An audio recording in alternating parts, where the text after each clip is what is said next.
May 1920, New York City. What a time! There's been a pandemic. The bars are closed. The stock markets are full of false confidence and will soon crash. Can you possibly imagine what it's like to live in 1920? But it's more than that. It's the wittiest, jazziest, pizzazziest, Alcatraziest decade of the 20th century. Jazz, baseball, the Algonquin Round Table, and best of all, Vaudeville. Our story takes place at the Ferguson Theatre, Manhattan's greatest vaudeville house of the roaring 20s. It's home to the biggest stars in the vaudeville sky. Singers, comics, dancers, jugglers, magicians, and/or ventriloquists. But it's also, friends, home to love and murder and rivalry murder and love rivalry murder. In this, our second last episode, some characters will achieve their dreams, some will crash and burn, some will find love, and it's very possible that some, yes, even today, some may just die. DieNasty! Let's meet our characters. He's the cold, calculating theater accountant with a lust for revenge and a gun he can't stop showing everyone. Jesse Gervais is the increasingly menacing Lou Costello. My entire life, I've always colored within the lines. I've always stayed in the ledger, living my life with a pen. Now I have a new pen. And my desire to color within the lines is ever increasingly not so. I'm dangerous!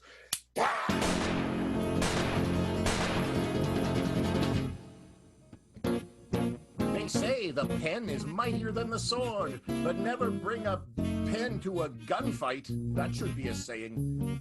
As part of his evil plan, he's instructed this next character to hypnotize others and convince them to put their lives in danger.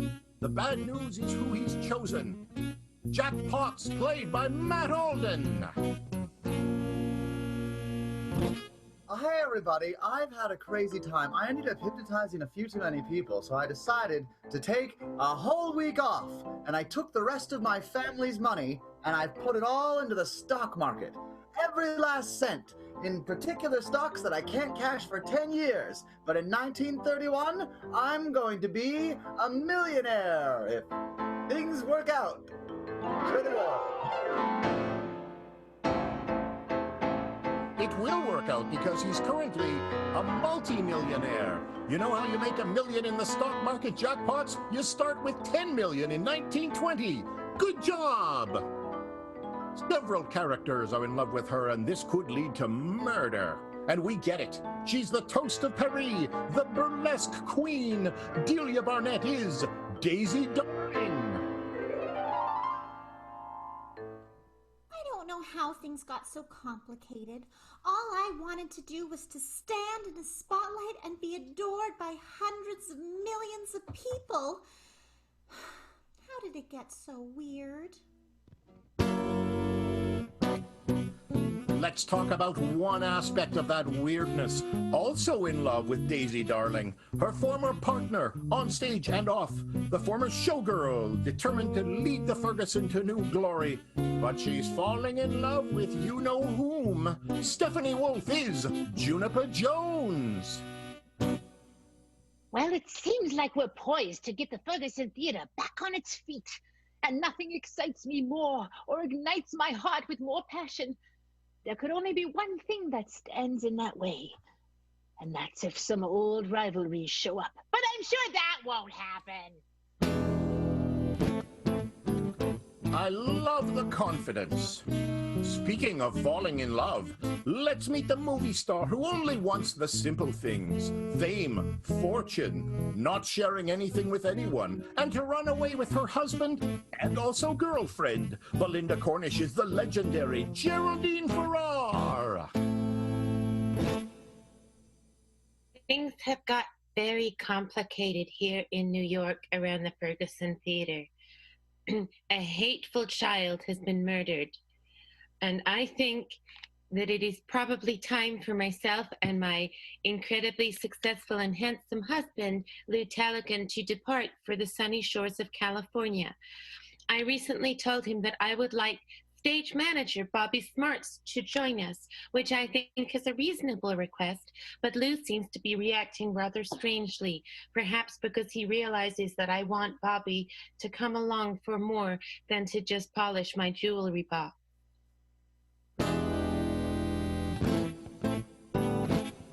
Hard to know who to introduce next. Let's hear from the girlfriend who is the stage manager, who, and let's not overlook this too quickly, murdered a child. Christy Hansen is stage manager and child murderer Bobby Smarts. Things are getting complicated around here. I think I might have accidentally accused my husband of murdering the child that I murdered. But is he the husband that I want to be accused? Or perhaps it's my girlfriend's husband that should take the blame.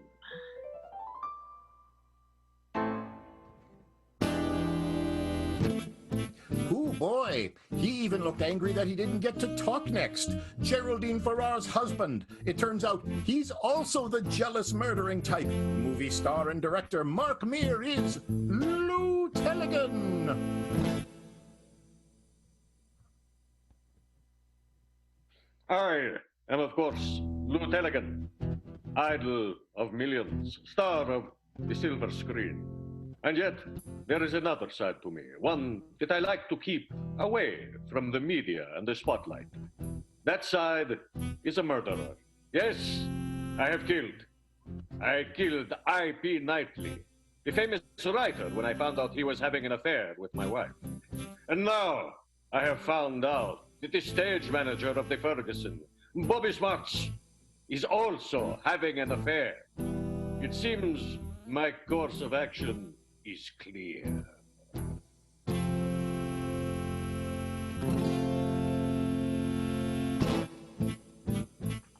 I wish I'd saved my whoo boy, because whoo boy. Well, let's put this together. Rip Van Winkle is married to Bobby Smarts, is in a giant feud with Geraldine Farrar, and saved the detective during the war, and also has been accused of the child murder, and is trying to start his own theater. What a complicated existence. Tom Edwards is Rip Van Winkle. I've been accused of murder. Murder? But who? Me? Me? Yes, me. By Geraldine. Oh, that witch. And I complimented her so much, she betrayed my compliment. And my lover, Bobby. Bobby, I loved her. Why is she accusing me of murder? Bobby, I loved you dearly. I cared so much. Oh,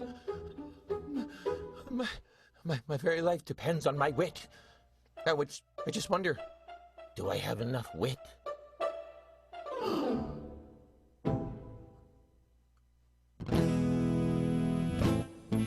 We'll find out whether he can get his wit together in time. What about this guy? Can he save his theater? Will he reveal that his closest friend, Bobby Smarts, is the murderer? How is the detective his father-in-law exactly? That popped in without any foreshadowing at all. I'm interested in hearing more about that. So many questions for Jason Hardwick as theater manager Keaton Abbott. When you have a wife as brilliant as Kitty, and you think nothing ever's gonna go wrong, and then things start to get a little rocky, and she lets it drop that her family used to own some real estate out in New York City. You think, why not? You go digging through her stuff, because you can, and you see a deed for a theater, and you go, well, this is mine now, because I'm the husband, and that's what I get to do. So you travel all the way to New York, and your life is going to be brilliant, and you're going to have the best theater in the world.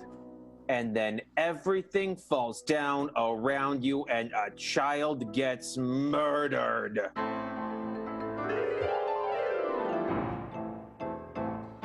Jason Hardwick doing a brilliant job summing up 8 months of drama in 90 seconds and a shrug. I might even call tonight's episode 90 Seconds and a Shrug. And finally, the man who has arrived to investigate the murder and possibly take over the theater and or both, John B. Lowe, is Detective Ewan Ferguson. Hey, they say you can't go home again, even if you're an NYCPD detective and you're here to investigate a murder. Here in the Ferguson Theatre, the place that I grew up in, the place I left because of death, and now I'm back because of death. And you know something? Death and grease paint kind of smell the same. You know, I think maybe while I'm here, I might see about getting the theater back. Yeah, you know, I could kill 2 birds with 1 stone. You know, there should be a word for doing 2 things simultaneously. A word like maybe simultasking.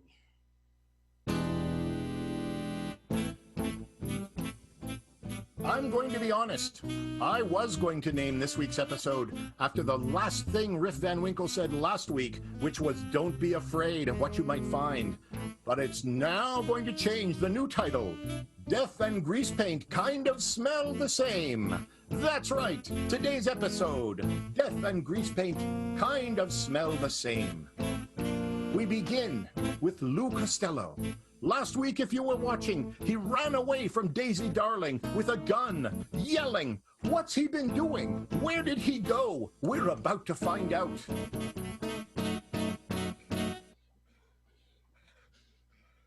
Daisy, darling, you're no darling to me anymore. I loved you like an accountant could never love another number. Oh, but you're just a 3 dressed up as a 9. Detective Ferguson stands to ruin us all. What's to be done? So many avenues. Jackpots could hypnotize him. That would be good. Geraldine Farrar, she could charm him. His celebrity sycophancy is so susceptible to such stylings.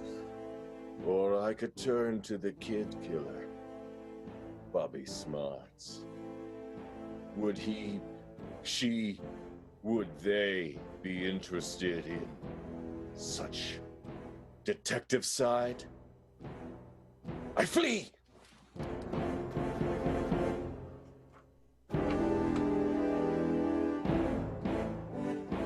So he laid open all the options there. Let's see where he goes a little later on.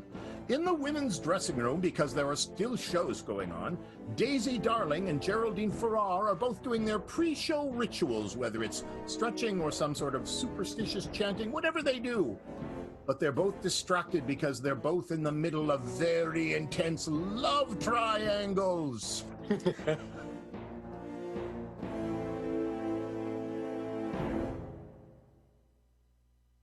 Daisy, Mm-hmm. do you have any nail polish I could borrow? I packed mine. Yeah, I Look got at it right the here. state of these. They are atrocious.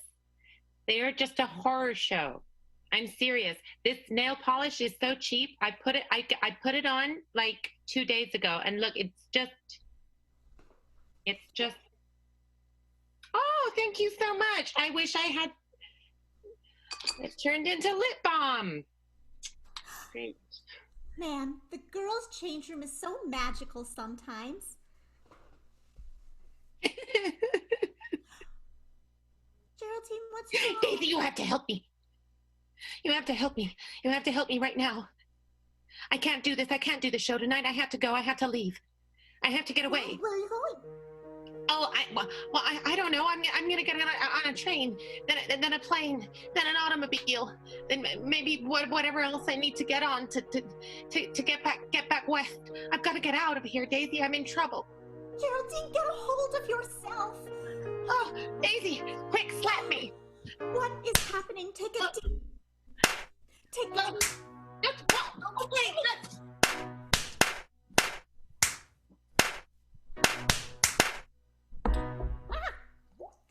almost spilled my wine. Well, I almost lost a tooth.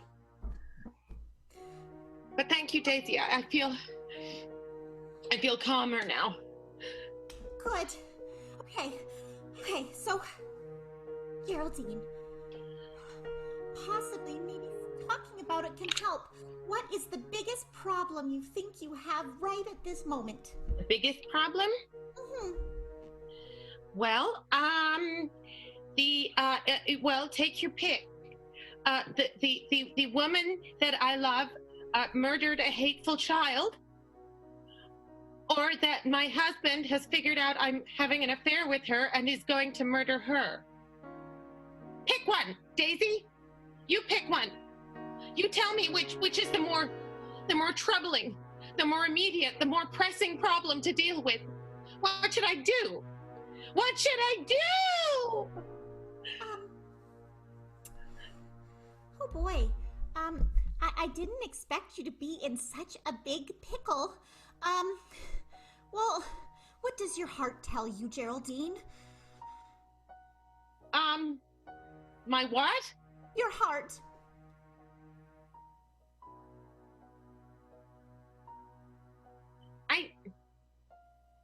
I'm gonna have to get back to you on that one.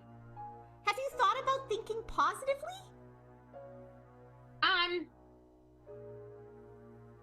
Sure, Daisy. You know what? Here's your lip balm. You have a good show, hon. I'm gonna go. I don't know what I'm gonna do, but I'm gonna figure it out. Thank you for your help. Thank you.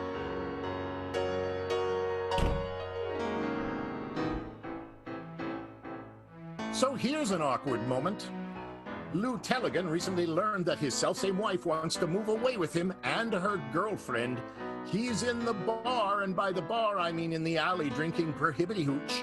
And who sidles up next to him but the object of his fury, Bobby Smarts?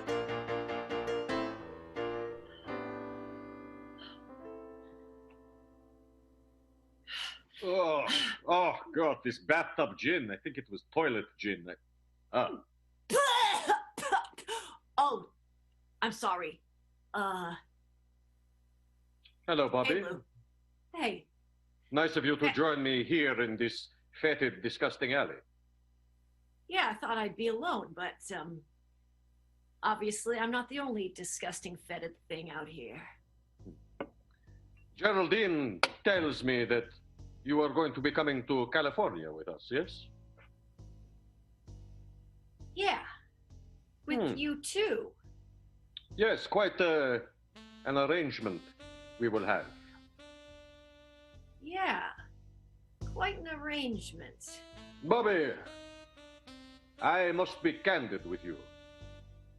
It has recently come to my attention that my wife, Geraldine Farrar, has been cheating on me. Oh. Well, when I discovered this, I had no choice but to end it permanently. But now everything has changed. The death of dear Flutie has taught me that you must seek happiness where you can find it, that life is short. To see that child snuffed out so brutally, in such a manner. Bobby, I know about you and Geraldine. But I will not stand in opposition. You may live with us, of course. I have never seen her happier than she is right now. And if you are the reason for this, then who am I to stand in the way? But you see, Lou, you are in the way. How so? I have no I am stepping out of the way right now. I am stepping out of the way. I was in the way. I'm stepping out to one side. I'm still in the field of view, but I am not in the way. Something that Geraldine and I have in common? We both don't like to share.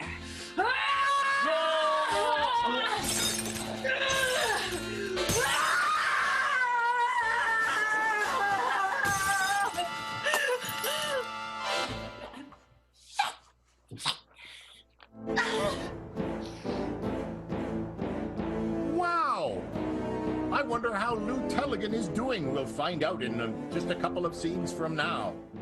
Here's a big revelation last week. Keaton Abbott revealed that Detective Ewan Ferguson is his father-in-law. They go away from the theater, far from the Ferguson, to feed the ducks in Central Park and have a very serious heart-to-heart mano-a-mano.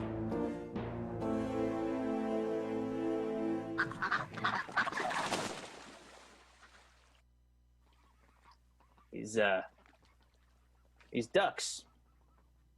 You know, every time you come here to Central Park, you think there's gonna be less of them, and nope, there's always more. See, the thing with the ducks, you gotta realize, is that the more the ducks die, the harder they struggle to live. I like that. The more they lose, you see, the more they're willing to sacrifice to survive. I know about sacrifice. Gosh, I gave up everything to come here. My wife, my kid, everything. You know, Keaton, ever since I met you the other day, I gotta tell you, you look familiar to me. Ah, strange. That's interesting that I would look familiar to you. Have we met before? Oh,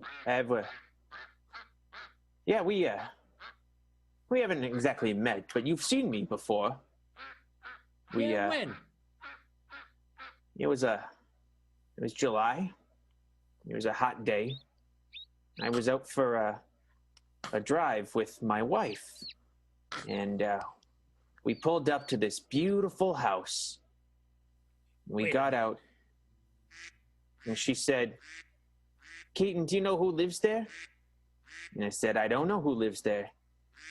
And she said, "You know how I always told you that my father died? Well, he didn't die. He walked out on me.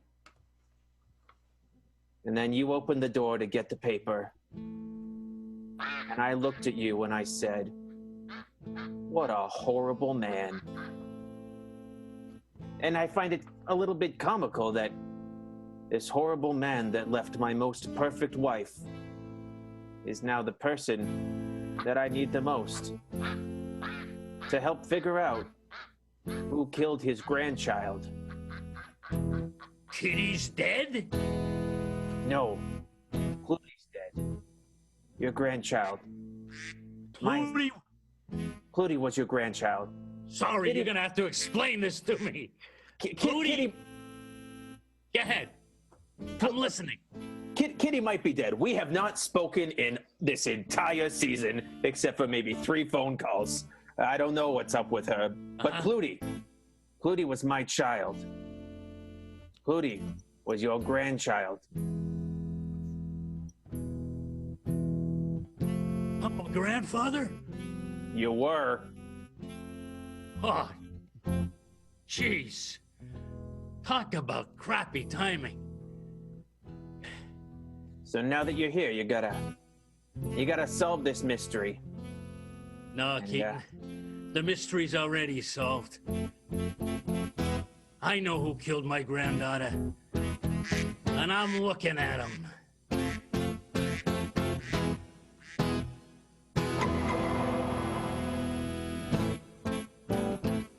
Wow! Super dramatic. Juniper Jones is now management and wants to get the Ferguson back online, back on the right road, wants it to be a tighter ship. She has called Jack Potts into her office to straighten him out about how things are gonna be around here from now on. He's wearing modern pants. Hey, get in here right now. Sit down. Oh, sorry, I'm late. I was putting on my cowboy jeans. Cowboy excuses. Jeans. When you want, I think the wave of the future. Everyone's gonna wear them. All right, Mr. Buns Aplenty, come here. Come here. Closer. Okay. Come here. Get close. I'm very close. Tell you now. something. Listen. What? Things are gonna change around here. You are gonna start listening to me. I mean it. I'm done with all of this crazy stuff that you're up to. Right now, from now on, we run a straight ship, only focusing on getting this theater up. Do you hear me?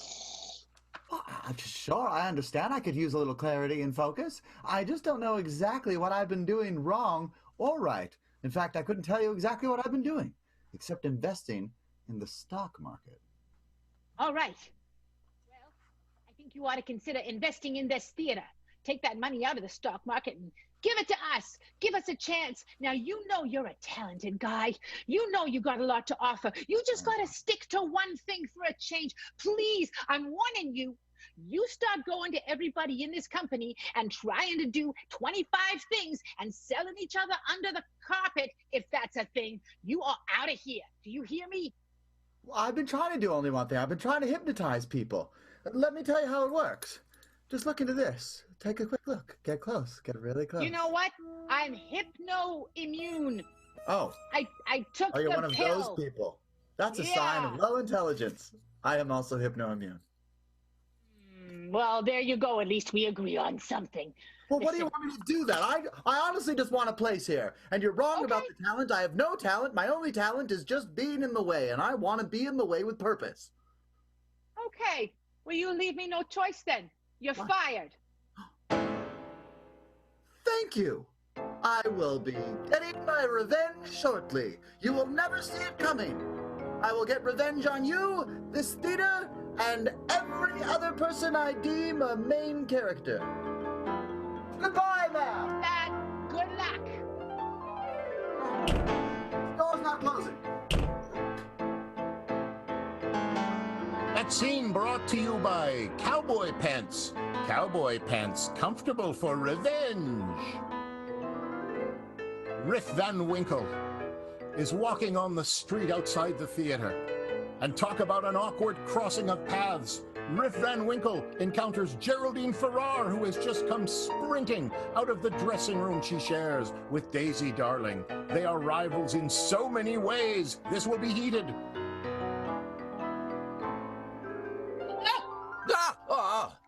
Geraldine. Rip. Gerald. So, you think I'm the murderer, do you? Or do you think I'm a murderer? Are you just shifting the blame onto somebody because that somebody may be you?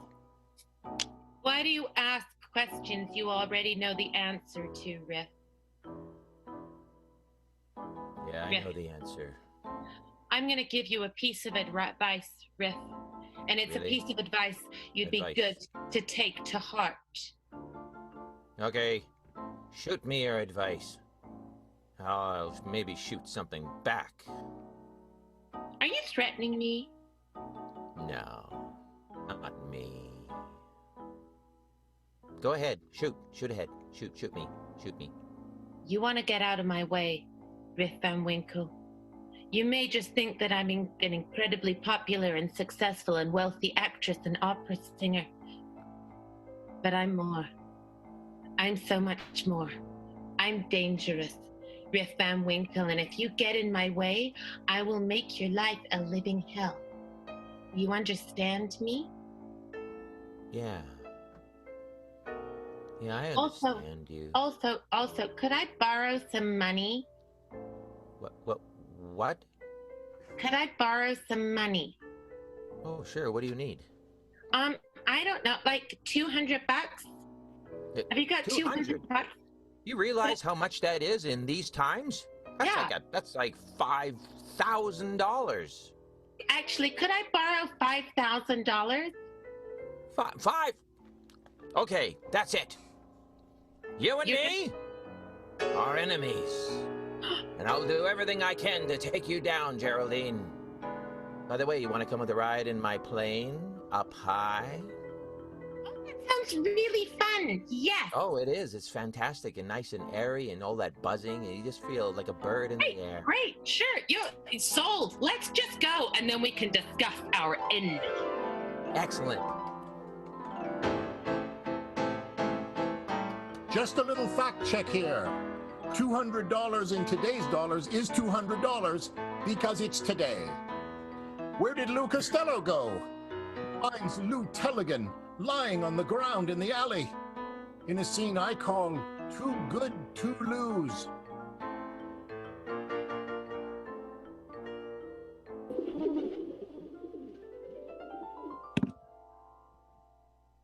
All I wanna do is shoot my gun.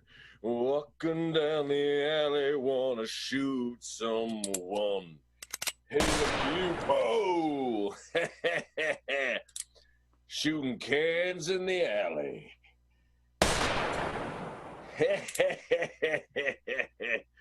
What's that? Something moving in the corner? Could you be a rat? A Ferguson rat? Whoa! Who is that?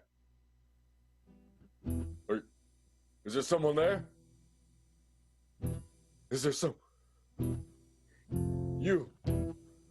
Covered in vomit. Oh. You smell like a... Oh my gosh, you smell like a toilet still. Oh. Lou! Lou, is that you? Oh. You're... What, I've been shot. Oh, no. No, it is all right. My cigarette case stopped the bullet. Oh. And Bobby was here. She tried to kill me with a bottle. Fortunately, my Dutch heritage has provided me with an unusually thick skull. All the people of Holland have such skulls. Thank God your love of smoking saved you.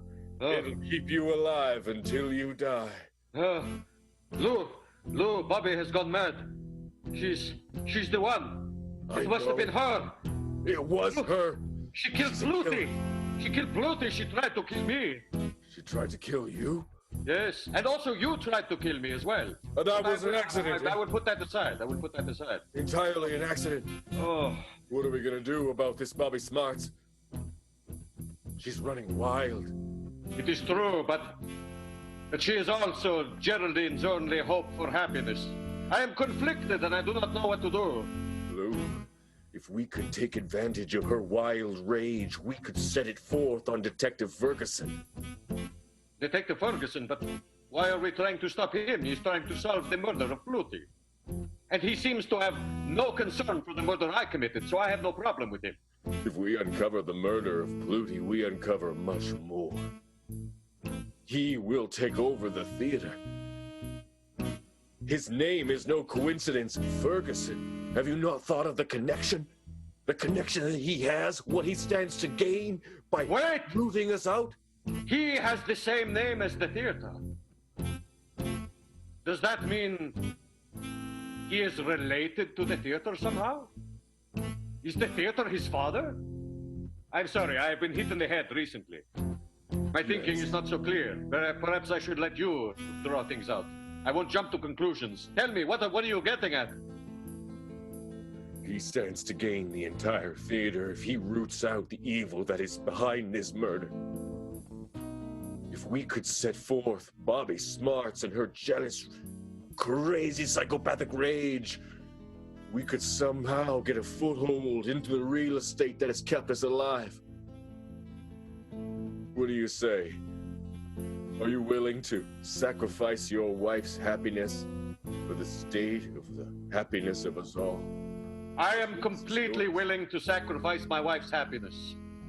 Then we know what to do.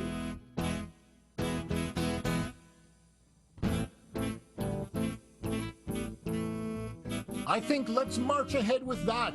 The two Lous, being careful not to speak over each other. Propose to Bobby Smarts that she needs to bring down the detective. Bring him all the way down. That's what the two Lous want to convince her of. Oh, you're gonna be the death of me! God damn it! Love and the bottle have taken me down.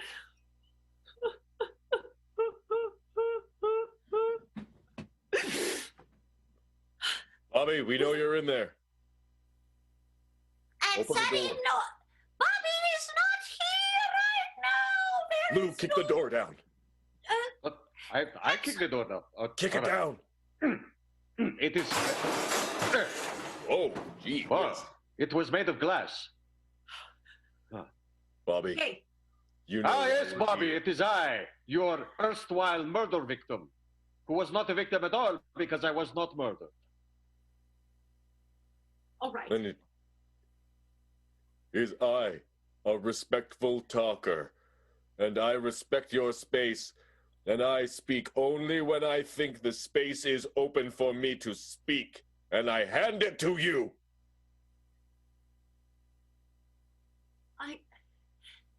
I'm sorry. All right. Oh, you're sorry. You're sorry. Oh, Yes. yes. Yeah. Also, who covered me in puke? Because there was no puke on me when I got knocked out. Was that just a random passing wino, or what? There's some missing time I want to account for.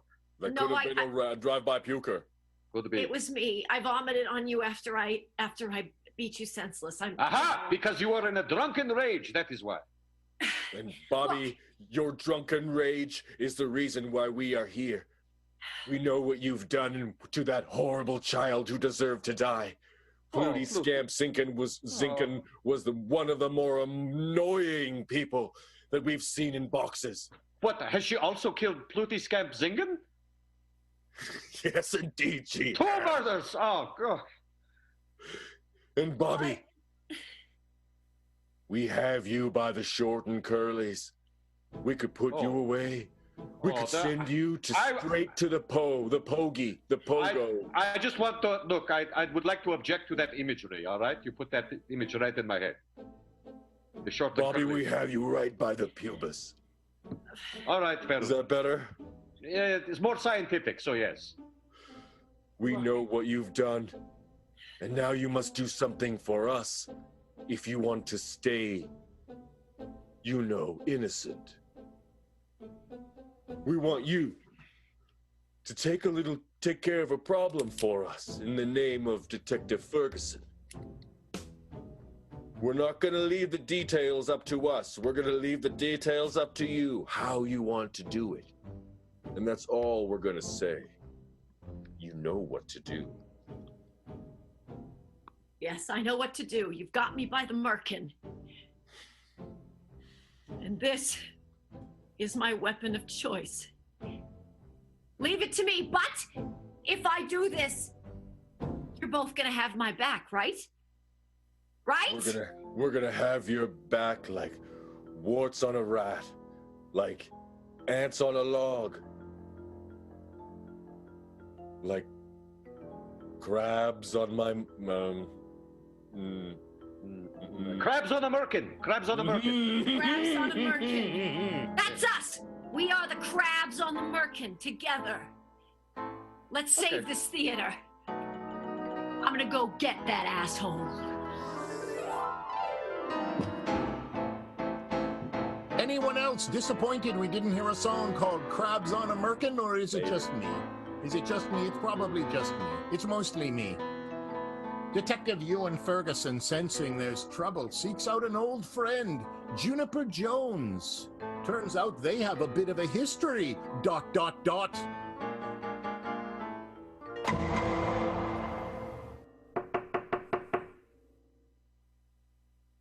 Hello? Come on. So the rumors are true. You're back. And I can't hear you. Sorry, Probably because... I'm speechless in the presence of your beauty. Ha. Yeah, that's what you used to say to me and my sisters. Hey, how are you, sisters? Well, I don't know, because our act broke up shortly after you disappeared. Oh no, you're kidding me. You went solo? Yeah, I thought maybe that was your whole MO when you were sneaking around like a fox. Well, in the hen house, it was it was a little clucky in here. So you don't share the dressing room anymore? No, my sisters are long gone. Now it's me and Daisy and Geraldine mostly for the ladies around here. For the show, anyway. You know Geraldine? Oh. Yeah, I do. Oh, shucks. What are you? Go ahead. Go ahead. I'm listening. No, she's a movie star. I seen her in all of her pictures. Did you see the one about the cowboy and the hay mistress? Oh yeah, I did. Yeah. No, she's awesome. It's good we have her here. She's the future. The audience wants to see movie stars on the stage. They want to relate to them on a human level so their faces aren't so big. Yeah, I always thought that you were going to be a star of that magnitude. It's too bad things didn't turn out like that for you. Well, I kind of had to survive. I kind of had to scrape my way back to the top. And now the Ferguson is partially mine. So I want to know what you're doing showing up here after all these years. Well, listen, I gotta be straight with you now.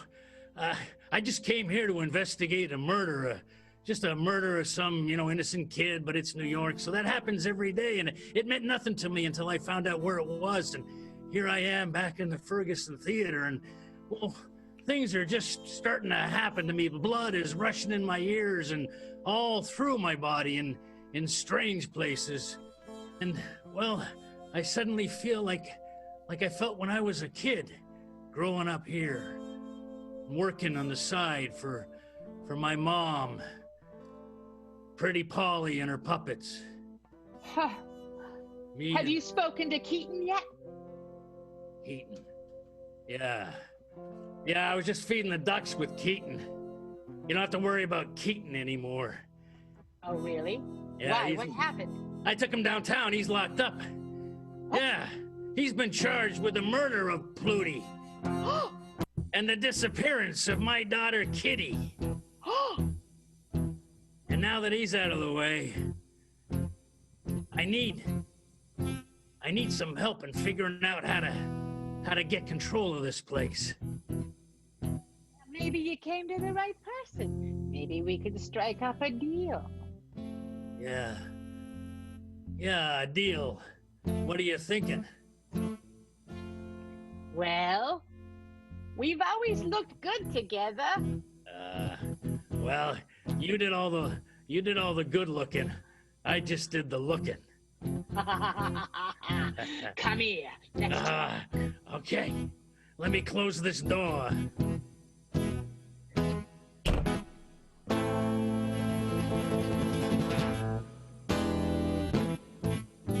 So we've just learned that Keaton Abbott is in jail. Bobby Smarts was going to shoot the detective, but when she heard that Keaton Abbott was in jail, she rushed to the prison to bail him out. They're now standing outside the headquarters of the NYCPD, the New York City Police Department. Lots of conflict and drama here.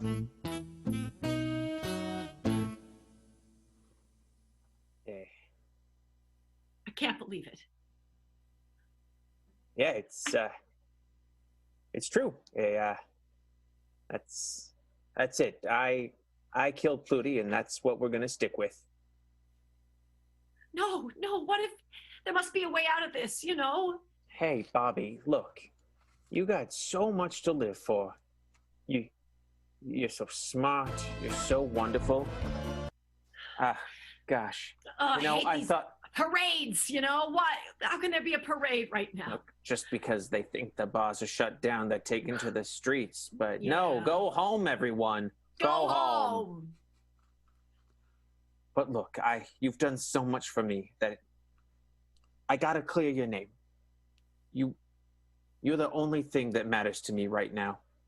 I've done a lot of thinking in my 12 minutes in jail, and I thought, through thick and thin, you've always been there. Everyone else comes and goes, but it's you. You've been there forever. And I don't think I can be part of the theater anymore, Bobby. I think I gotta go. No, you gotta remember. Theater. It's a bad boyfriend. Theater is a bad boyfriend. what you gotta do is just keep it at bay. Don't give it too much thought, even though you love it oh so much. Theater will kill you. On a cold night, when you're looking for love, you walk down the streets and feel the glow of that marquee above. You walk in the door, you've been here before. Then you get smacked in the face, and it's a giant, horrible mess. It's a bad boyfriend. Bad boyfriend. The theater's a bad boyfriend. The theater is a bad, bad.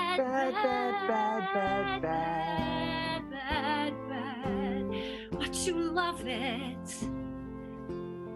You so love you it. keep it right here. So what you're saying is, even though I have never felt more alone and more awful and more terrible, and there's never been more murders in my life, and I've never felt so violently sick every day that I wake up that I just feel like I can't go on because I have nothing else to live for, that the theater's still gonna be there for me. Turns out it was the best love you ever had. You know what, Bobby? I think you're also the best love I ever had. Yeah.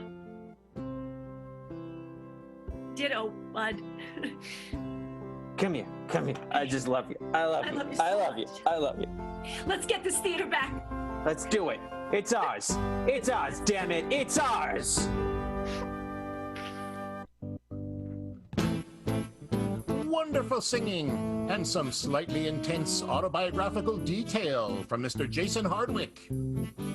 You know that parade that went by? Jack Potts was in a mascot costume on one of the floats alongside Daisy Darling. That's right, you're in the parade, Jack Potts, and you're in a mascot costume, and you're with Daisy Darling. You could represent that with a puppet if you want, or just pretend you're in a mascot costume. That's what you're going to do, Jack Potts. I'm going to keep talking till you nod. There's a parade and you're in it. My last thing was I was going to get revenge on the theater. How did I possibly end up in a parade? Well, you're going to find out. Oh, I can't wait for this to unravel. Oh, God damn it. Damn it, Peter. Maybe you sabotage the parade. Oh, shut up, Peter. Hey, it's me, Jack Potts. Shh, quiet. It's me, Jack Potts. I'm inside this mascot outfit. Oh, I was wondering who was in there. Hi, Jack. Unveils his plan, and it's brilliant. Shut up, Peter! Peter! Sorry. I'm on a big plan for revenge. It's a huge plot that I can't possibly get into right now. Oh, okay. Well, if you wanted to tell some of it to me, it's a big day of people telling me a lot of confusing Hey, fella! All the mascots go over here. I'll be right there. Hold on. All right. I don't have much time. I've got to get to the rest of the mascots, but I think it's time that we take over the theater. And by we, I mean you. You're the most talented person there. You know this. I mean, I did have so much fun running the Hoboken Theater, and it was such a great success before it was burned down. Well, why don't we take over the theater? I've got an idea. It's like a stick-up, but it's a stand-up. I'll wear this stupid outfit and tell dumb jokes. Will you sneak in and put your name on the deed? I love this idea. Why couldn't the bicycle stand up by itself? It was too tired. That's the kind of stuff I'm gonna do. It's all bicycle material. What's the difference between a poorly dressed man on a tricycle and a well-dressed man on a bicycle? A tire. Everyone you're speaking to will be so busy groaning that even if I'm not super quiet while sneaking, they'll never hear me under the groans. Exactly. Our And plans I are will grab perfect that together. deed and I will sign my name. Let's do it. Let's do it now. That's like our plans are having a wedding. Unlike Melons, you know they can't have a wedding because they can't elope. I'll see you soon. I gotta get with the mascots. I'm coming, Mr. Wilson. Shut up, Peter.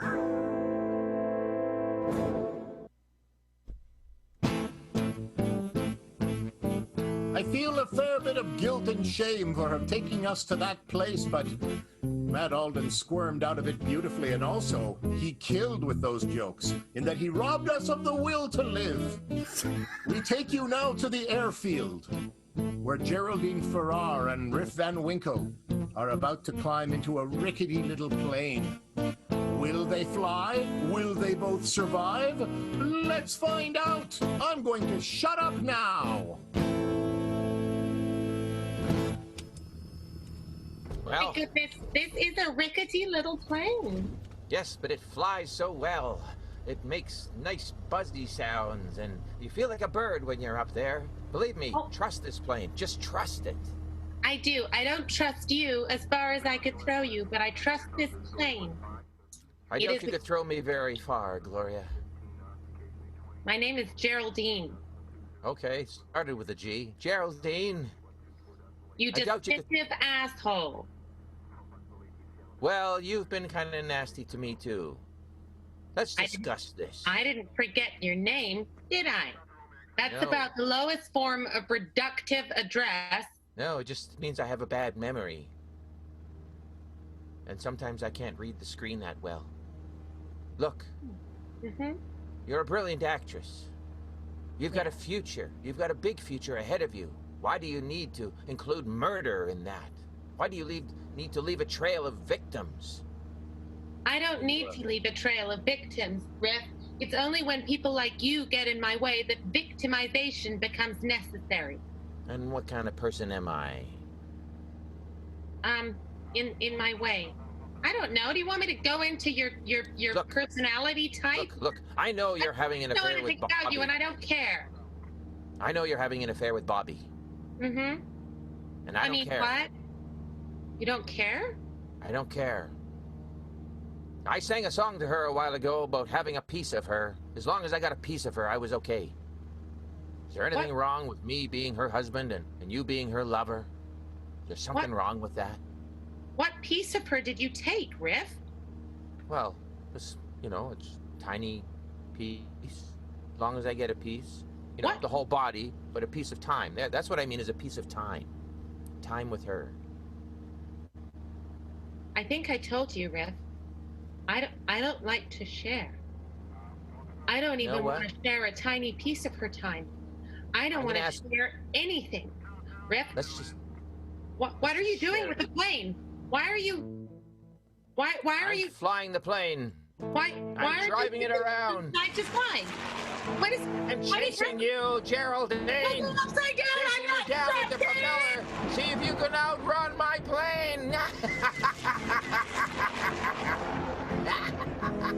As Geraldine falls, the rickety plane itself begins to fall apart around Riff Van Winkle. No!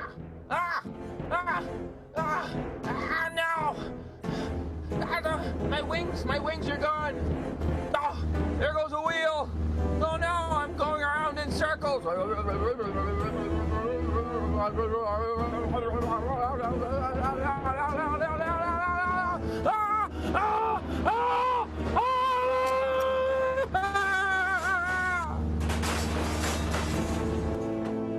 The plane crashes, going past Geraldine Farrar, who is floating down on a parachute. We hear Geraldine's thoughts as she sees the plane crash to the ground, containing her worst enemy, Riff Van Winkle. Is he dead?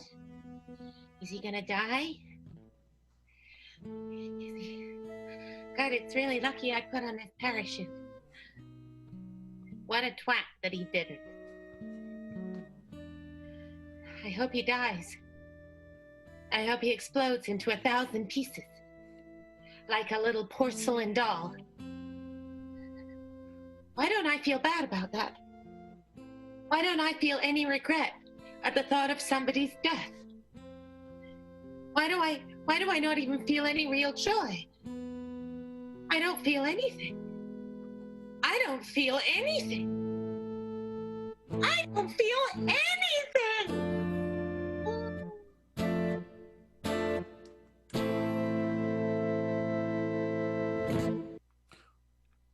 One last scene before we go. Jack Potts has taken off the mascot costume and stands on the street as bits of the plane begin to shower down towards him. He thinks very deeply about whether he has any regrets and whether there's anyone he'd like to apologize to.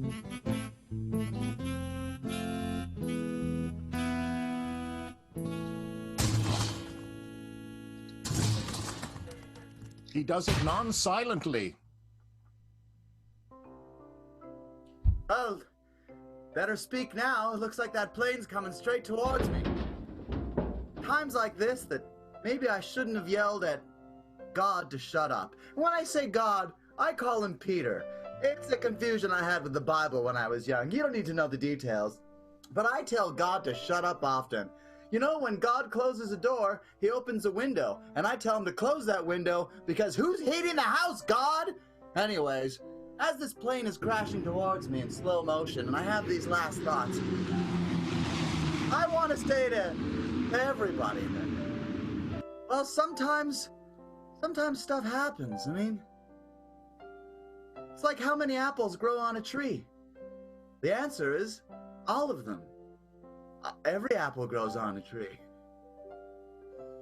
And, you know, at this moment, as this plane crashes into me, I can't help but notice that my arms aren't tired, because the flight's coming to me.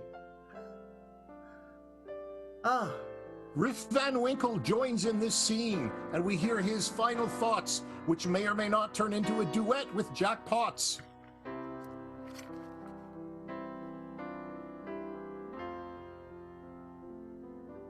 Oh, plane's going down, can't control.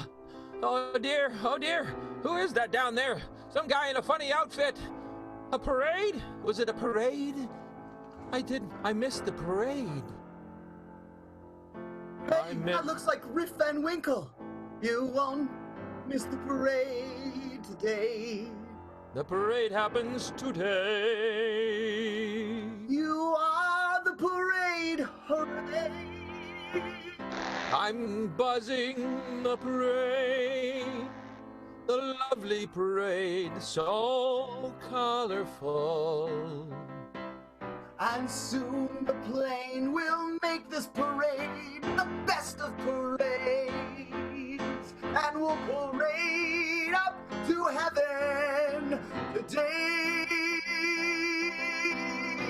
parade. Today's parade, oh yes. And as your propeller splashes into me, making my body parts, I realize you've propelled me in a parade up to the sky. Oh no, I've splattered him, all Muppets all over the place. Muppets here, Muppets there, mascots here, mascots there, so many flowers, so many wheels. And it's just like the gypsy told me 10 years ago, you're gonna die in a parade just as a mascot, as your best friend crashes the plane right into you. It all happened and I couldn't be more happier than to die in a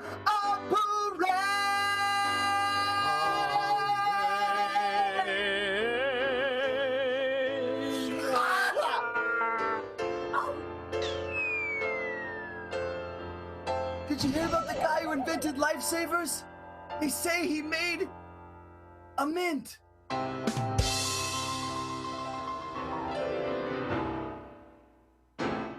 And that'll do it for this week's episode of DieNasty.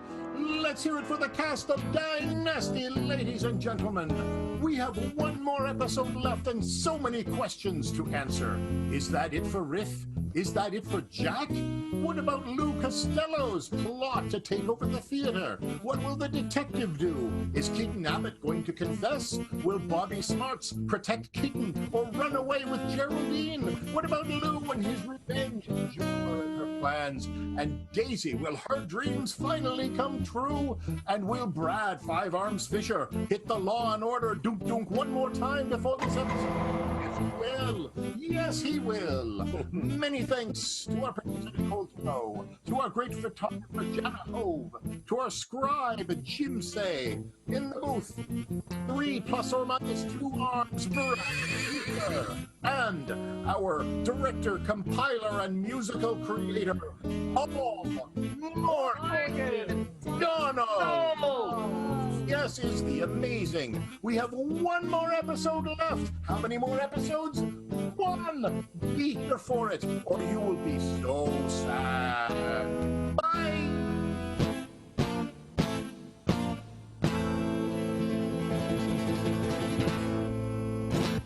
Also, what about the detective? What's he gonna do?